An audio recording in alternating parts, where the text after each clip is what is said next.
তারাবির নামাজ আজকে শিওর মালরাজকে নাকি সুগিরতে আসবে আনে। আজকে আমি এই জায়গায় রয়েছি নামাজ পড়তে, খালি আয় আজকে আজকে দেব তো পার্টি।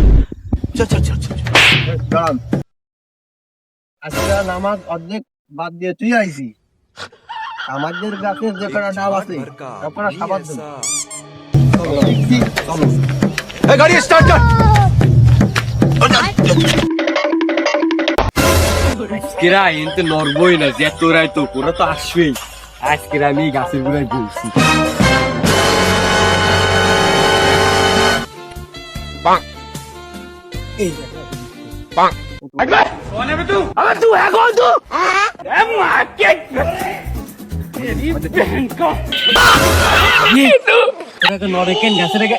ওরে চান্দু, তোমরা আইসো মাগো কি তোমাকে জন্য তো ডাব রাইছি মাগো।